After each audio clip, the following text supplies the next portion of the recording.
Here we go again. It's day 10 of our Master Excel in 30 Days challenge. Today we'll be looking at math functions that we could use on our numbers to do some more advanced calculations. Have you wondered, could you do square roots? Could you find the ceiling, the floor, or the exponent of a particular number in Excel? Oh yes, we did say that Excel could be like your advanced calculator and even do much more. So join me as I take you through this lesson. Texters. So far, we've explored functions that can be used on texts, dates, numbers, and others. Remember, I told you that Excel is a great calculation tool aside its use for building dashboards and applications. Today, we are exploring mathematical functions such as ceiling, floor, logarithm, exponent, absolute, power, and square root. So let's take the first one, ceiling. Now before we proceed, I took time to create this data called body weights. These are weights of just random people. So we have the names in the first column and then their weights. Okay, so I have a column called ceiling where we are going to find the ceiling of these numbers, and then we'll find the floor of these weights as well. Then we'll find the square roots.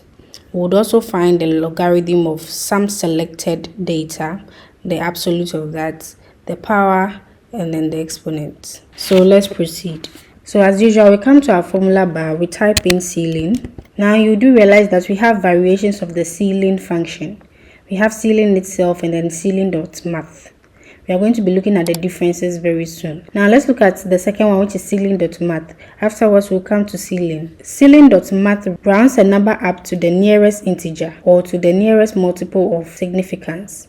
The syntax is ceiling.math, and then we input our number we want to round, the significance, and then the mode. Okay, so let's use the ceiling function and then see how it works. So I'm going to come to cell C2, input my equal to sign, then the ceiling function. I have to choose an input number.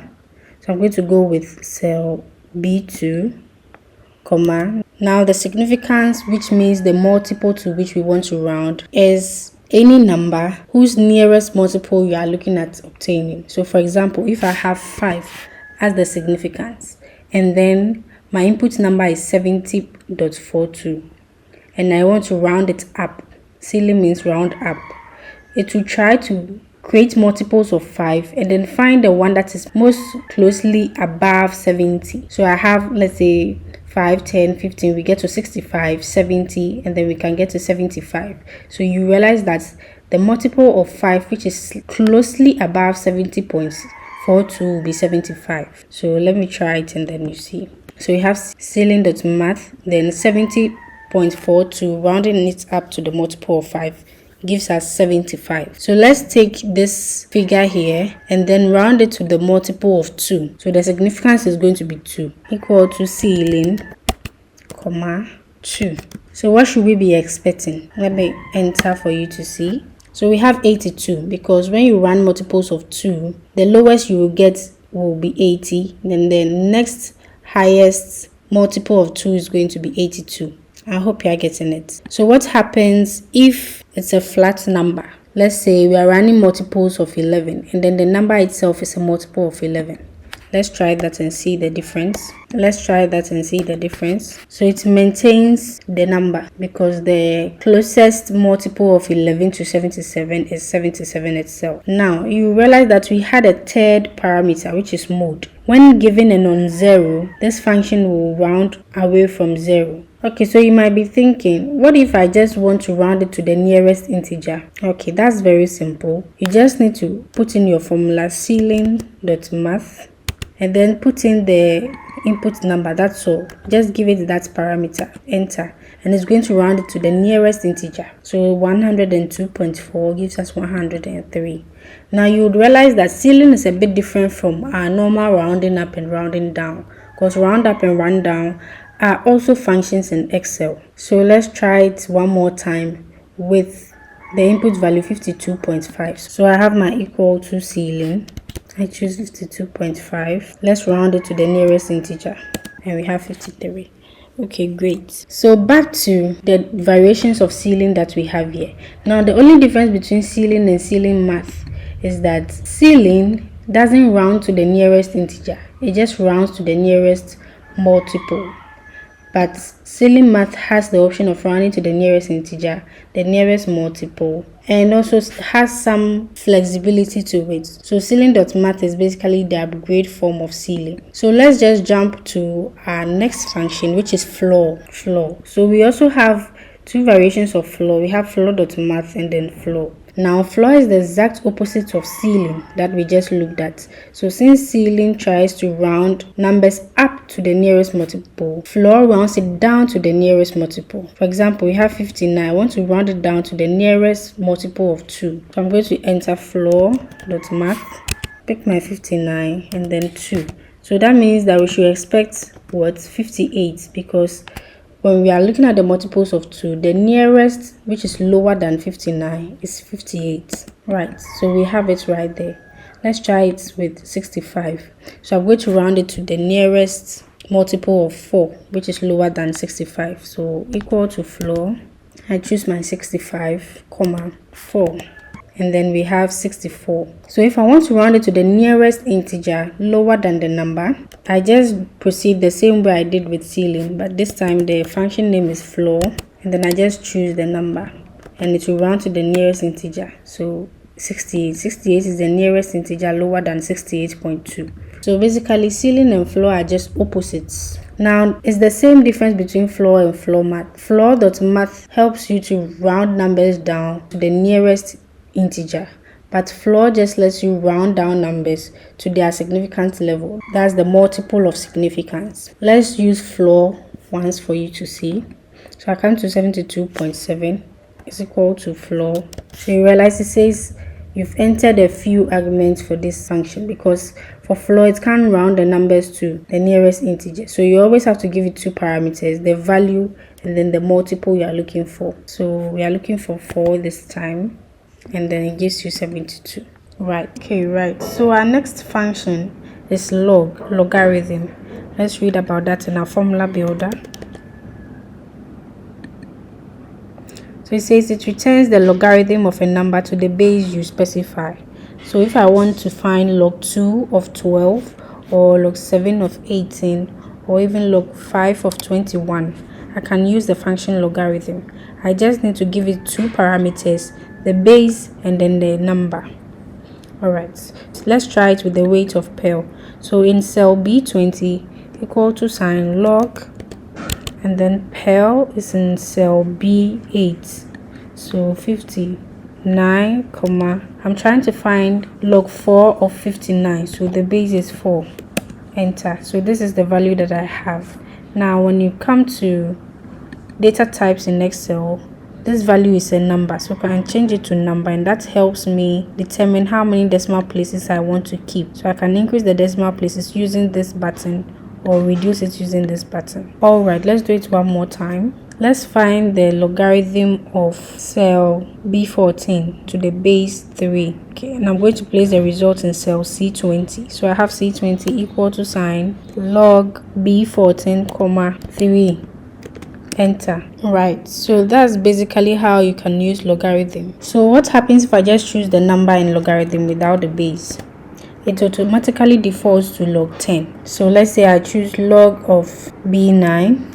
It's going to find log 10 of 65, and then the result is 1.8129 and so forth. I can change the data type to be number and then increase or reduce the decimal places. So that's about it when it comes to log. Now our next formula we are going to look at is exp for exponent. So when it comes to exp, it tries to find the result of the constant e to the power any value you give it. Let's go to formula builder and read more about it. So we have it returns e raised to the power of a given number. So e, the constant e raised to the power any given number. Exp is going to give us that result. Right, so let's try to find the result of exp for Beatrice's weight. So I have equal to sign exp, and then I choose Beatrice's value, bracket close, enter. So this is what I have. This is a really large value, so it has converted it into this notation. Now when I change it to number, you see how huge that number is. Yes, let's do that one more time. This time let's choose Samantha's weight. So I have equal to exp, and then it's 1. E raises to the power 0 is 1. Okay, great. So that's how we go about exp. Now you'll be wondering, what if I have two sets of value, maybe 2 raised to the power 4, 7 raised to the power 3, or 8 raised to the power 9? How am I going to go about it? You need a function called power. So power, let's read it. It returns the result of a number raised to a certain power. So just like I said, 2 raised to the power 4, 7 raised to the power 3, 10 raised to the power 2. You'll be able to do that with power. So let's try with Desmond's weight. I'm going to choose equal to power Desmond's weight, which is 99.9 raised to the power 2, and then I have this value. Another example, equal to power, what happens when we choose a negative number raised to the power 2? So you know, negative times negative is positive, so it cancels out the negative and we get this value 5184 as negative 72 squared, or negative 72 raised to the power 2. Great. So that's the difference between exp and then power when it comes to Excel. Now the next function we are going to look at is ABS. That's absolute. Let's type that in our formula bar. So ABS returns the absolute value of a number without its sign. So basically, if you have a negative number and you need to convert it to a positive number, you can use ABS or the absolute. So we come to cell C17, and then I have my equal to sign, ABS, then I choose B17, and this gives me a positive 72. Let's try it with a positive number. So I'm going to find the absolute value of 77 in cell C4. So equal to sign ABS, and I choose this C4, enter. So you realize that it maintains the same number because 77 was already a positive number. Alright, so to our last function for today, we are going to be looking at square root, and in Excel, square root is written as SQRT for square root. So you want to know, what is the square root of 4? The square root of 4 is 2. The square root of 16 is 4. The square root of 64 is 8. Right. So let's try that one time. Let's place the value in cell B25. I have SQRT, square root SQRT. So it takes one parameter, which is the number whose square root you are trying to find. So let's take 65, for example. What is the square root of 65 in cell B9? So we should expect something around 8 point something, because the square root of 64 is 8. So enter. So you realize 8.06222 continues. Let's do it one more time. Let's find the square root of a decimal number. So equal to sign square root of this, and there we have it, 7.65 approximately. I can change this value or data type to a number, and then even make it just one decimal place or two decimal places. Yeah, so basically these are some of the ways we can use mathematical functions to do some calculations in Excel. I hope you enjoyed this video and you were able to follow through. I hope to break down concepts in such similar ways as we proceed. So stay tuned, and I want to see you in my next video in day 11.